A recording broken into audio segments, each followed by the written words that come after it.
అధ్యక్షులైన రోజు నుంచి మన కార్యకర్తలకి అండగా, నాయకులకి అండగా, ఎక్కడ ఏ విషయం అవసరమన్నా కూడా పరిగెత్తుకుంటూ వచ్చి మనకి అండగా నిలబడుతున్నాడు. కాబట్టి కార్యకర్తలకు చెప్పిన ఒకటే, ధైర్యంగా ఉండండి. తప్పు చేసిన వారు ధైర్యంగా ఉన్నప్పుడు తప్పు చేయని మనం, సంక్షేమం అభివృద్ధి చేసిన మనం ఎందుకు భయపడాలని కూడా ఈ సందర్భంగా తెలియజేసుకుంటున్నాం. మీకు నియోజకవర్గంలో నేనున్నాను, జిల్లాలో కర్ణాటక గారు ఎంపీ ఉన్నారు, రాష్ట్రంలో జగన్మోహన్ రెడ్డి గారు ఉన్నారని కూడా అందరికీ తెలియజేసుకుంటున్నాం.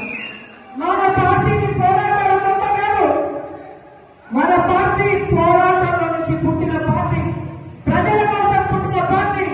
ఈ రాష్ట్రాన్ని అభివృద్ధి చేయాలి అని ఏ కలవైతే వైఎస్ఆర్ గారు కన్నారో వాటన్నింటినీ కూడా 60-70 సంవత్సరాలు ఈ ప్రజలకు అందుబాటులోకి రావాలి అని పార్టీ పెట్టి మీకోసమే ముందుకు నడిచిన జగనన్న పార్టీ, ప్రజల పార్టీ, మన పార్టీ.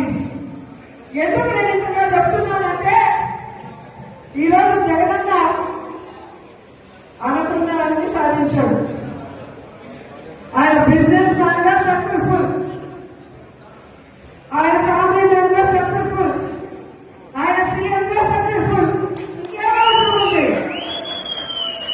కానీ రాష్ట్రంలో కూటమి ప్రభుత్వం వచ్చిన తర్వాత వాళ్ళు చేస్తున్న అరాచకాలు, విధ్వంసాలు చూసి మనని నమ్మిన కార్యకర్తని మనం కాపాడుకోవాలి, మన ఓట్లేసిన ప్రజలకు మనం అండగా నిలబడాలన్న చిత్తశుద్ధితో ఆ రోజు నుంచి ఈ రోజు వరకు పని చేసుకుంటూనే వెళ్తున్నారు.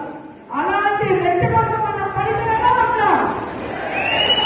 మరి ఎవడో కేసు పెడతాడని ఒకడు, ఎవడో జైల్లో పెడతాడని ఒకడు ఉద్యోగం తీసేస్తాడని ఒకడు ఇలా భయపెడుతూ మనని ఇంట్లో కూర్చోబెట్టాలనుకుంటున్న కూటమి ప్రభుత్వానికి మనం చెప్పాల్సింది ఒకటే, నువ్వు కేసు పెడతావా పెట్టా, జైల్లో పెట్టా,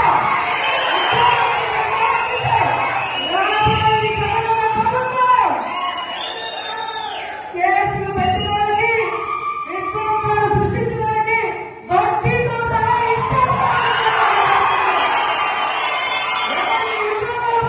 వాళ్ళందరికీ కూడా గుడ్ బుక్ లో పేరు వేసి వాళ్ళకు ఉద్యోగాలు వస్తాయి. ఎవరైతే ప్రభుత్వంలో ఇబ్బంది పడ్డారో ఆ ఇబ్బందుల నుంచి వాళ్ళకి బయటపడేసి వాళ్ళకి ఫస్ట్ ప్రయారిటీ ఇస్తామని కూడా ఈ సందర్భంగా తెలియజేసుకుంటున్నాం. ఇప్పటికే జగన్మోహన్ రెడ్డి గారు ప్రకటించిన విధంగా రైతులకి అండగా రాష్ట్ర వ్యాప్తంగా మొన్ననే పోరాటం జరిగింది. రేపు ఈ విద్యుత్ బిల్లుల పెంపు మీద రాష్ట్ర వ్యాప్తంగా నియోజకాల వారీగా ఉద్యమం జరుగుతుంది. అందరూ కూడా వచ్చి ఆ ఉద్యమంలో పాల్గొనాలని కూడా ఈ సందర్భంగా తెలియజేసుకుంటున్నారు. అలాగే జనవరి 3వ తేదీ విద్యార్థుల కోసం ఫీజు రియంబర్స్మెంట్ కోసం జగనన్న పిలుపునిచ్చాడు. అందులో కూడా మనం అందరం పాల్గొనాలి, ఈ ప్రభుత్వానికి బుద్ధి చెప్పాలని కూడా ఈ సందర్భంగా తెలియజేసుకుంటున్నాం. ఎందుకంటే మనం సైలెంట్ గా ఉంటే పచ్చ ఛానల్లో అబద్ధాలు చెప్పడం తప్ప ఇంకోటి చేయదు. ప్రజలు ఎలా ఇబ్బంది పడుతున్నారు, విద్యార్థులు ఎలా మోసపోయారు, మహిళలు ఎలా కన్నీళ్లు పెడుతున్నారో రాష్ట్రం అంతా తెలియాలి. ఒక ఉద్యమంగా ఈ కూటమి ప్రభుత్వాన్ని ముంచివేయాలని కూడా ఈ సందర్భంగా తెలియజేస్తున్నారు. ఈరోజు ఇంత వర్షంలో కూడా పార్టీ సర్వసభ సమావేశం అనగానే ఈరోజు ఒక్కొక్కరు జగనన్నకి మేమున్నామంటూ బయటకు వచ్చినందుకు మీ అందరికీ పాదాభివందనాలు తెలియజేసుకుంటూ ఈ కార్యక్రమాన్ని ఇక మన ఎంపీ గురుమూర్తి గారు మాట్లాడాలని